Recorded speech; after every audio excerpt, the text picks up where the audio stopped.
Hello guys! Hello! This is for Capricorn. Welcome dito sa aking channel. Kabalaran 888 Capricorn. Alamin natin kung anong messages, vibration, gabay energy para sa inyong lahat. So this is for money, career, financial reading for the month of January 2026. Okay. Capricorn.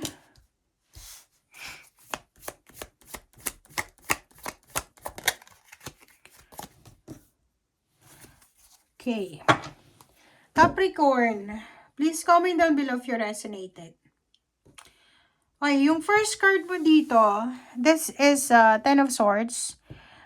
Sinasabi ng bara sa'yo dito na posibleng makakatanggap ka, Capricorn, ng message, ng job offer, financial opportunity, 'di ba, prosperity, or kung ano man tong recommendation, or pwedeng makatanggap ka ng chat from someone na kailangan nila ng serbisyo mo, parang ganon.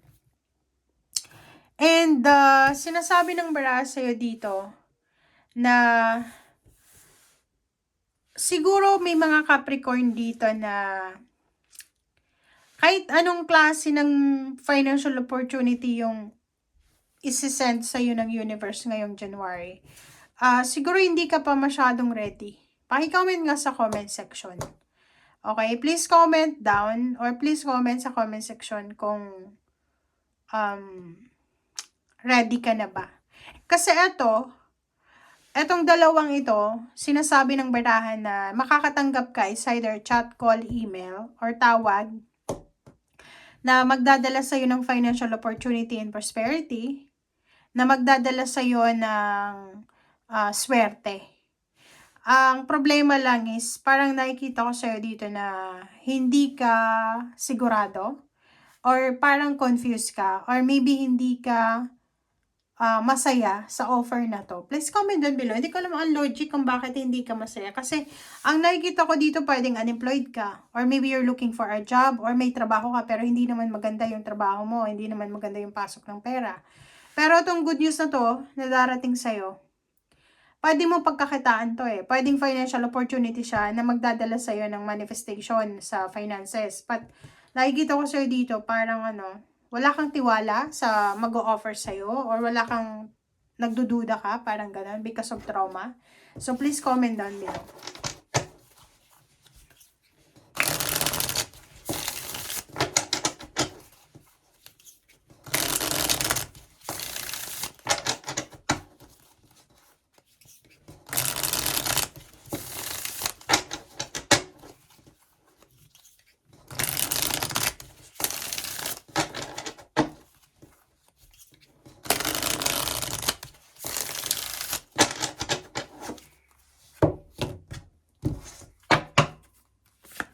Okay, first card and second card natin is Knight of Swords. Oh.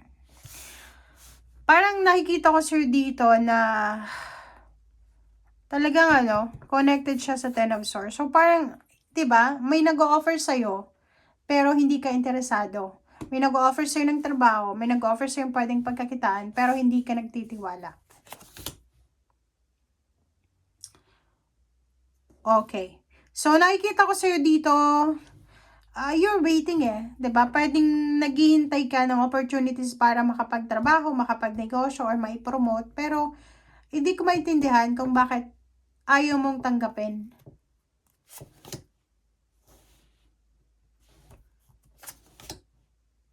Oh, tingnan mo.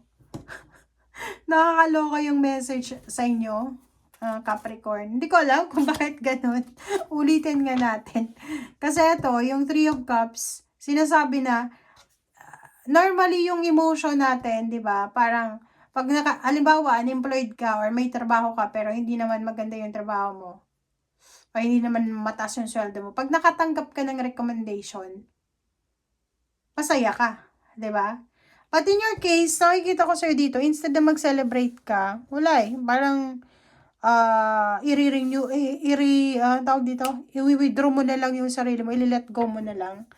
Parang hindi ka interesado because yung Baka hindi ka interesado sa company or hindi ka interesado doon sa tao na nag-offer sa'yo ng trabaho. Parang may grudges ka ba or resentments? Paki-comment ka sa comment section. Okay. Kaloka yung messages nyo, guys. Oh, 'di ba? So, dito sinasabi ng barahan na maybe international offer to. Pwede international offer or kailangan mong lumipat ng trabaho, ng bahay, ng residence. Yun yung ayaw mo ata eh. 'Di ba? Kasi tong chariot na to, this is movement eh. Fast movement siya. Pag sumakay ka sa kabayong yan, sa karwahe na yan, dadalhin ka talaga niya doon sa financial opportunity and prosperity. King of Swords, sinasabi ng baraha, pag sumakay ka dyan, pag tinanggap mo yung opportunity na to, talagang dadalhin ka yan papunta sa tagumpay.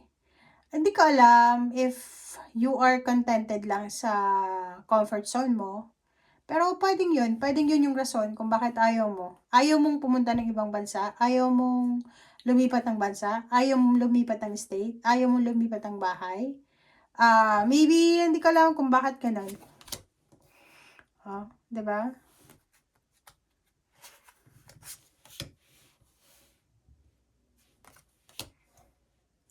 Okay. Silosa ka. Paki-comment sa comment section. Kasi yung message na hinahanap natin dito, guys, is money, 'di ba? Pera. Kapirahan yung ang message na to na hinahanap natin. But ang nakikita ko sa'yo dito, this is worst. Kasi, ang daming offer eh. Maraming offer na financial opportunities. Pero, walang movement kayo. Parang hindi kayo interesado. Kasi, nakafocus kayo sa love life. Ayaw nyong mawalay sa asawa nyo ba? Sa boyfriend, girlfriend, sa anak, magulang. Kasi itong Wheel of Fortune is malaking bagay to eh. Hindi lahat ng readings pumapasok yung Wheel of Fortune eh. 'Di ba? Ang sabi ng Wheel of Fortune sa'yo, once na sumakay ka dito sa chariot na to, once na tinanggap mo yung offer, magbabago yung takbo ng buhay mo eh. 'Di ba? Kaya nga tayo pumupunta ng ibang bansa, nagiging OFW. Kasi gusto nating mabago yung takbo ng buhay natin. Pero ikaw, maybe lahat ng kapatid mo OFW, tapos ikaw lang yung hindi. Kasi ayaw mo. May reason ka naman, pero kung tatanggapin mo tong offer ng universe sa'yo, talagang magbabago ang takbo ng buhay mo. Ang pinakamaganda dito, dalhin mo yung karelasyon mo. Sabay kayong mag-apply kasi yun yung pwedeng tower moment mo eh.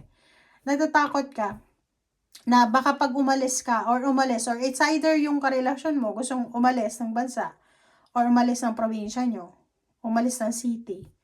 Pero hindi pinapayagan because natatakot na baka pag nagkahiwalay kayo is magkawatak-watak na kayo. So, parang ganun. Ano bang message ito, guys? Okay, kasi ang ganda ng energy mo, Capricorn. Ibig sabihin, kung ano man itong blessings na natatanggap mo sa ngayon, you need to appreciate it. Na hindi siya babalik sa iyo kasi yung opportunities once lang siya kumakatok sa buhay natin. Hindi sa sinasabi kong tanggapin mo, pero may mga free will naman kayo, diba? So, yun. Basta ang sinasabi ko sa'yo, ano man ang good news na darating ngayong January, pwede siyang pagkukunan ng salapi, pwede kang yumaman dyan, pwedeng yan yung maging starting point mo para umunlad ang buhay mo, pwedeng magbago yung buhay mo, makatulong ka sa pamilya mo, lahat-lahat pwedeng magbago. Okay? And kung makikita mo dito, ang dami mong pwedeng i-celebrate. Kung nakakaramdam ka ng pain, heartaches, or anything na negativity sa buhay mo, alisin mo yan. Kasi it's a sign na ungrateful tayo. We need to be thankful and grateful sa lahat ng blessings na binibigay sa atin ng Panginoon. Okay? Lalo ikaw, tingnan mo to. Kung kung marunong kang magbasa ng tarot, makikita mo na sobrang blessed ka. Okay, hindi mo lang siguro napapansin or maybe you're not accepting na blessing ito na dumarating sa'yo. Okay, so yun, congratulations sa'yo kasi ikaw lang yung nabasa ko ngayon na January, talagang magsha-shower ng blessing sa buhay mo. Thank you guys. Bye!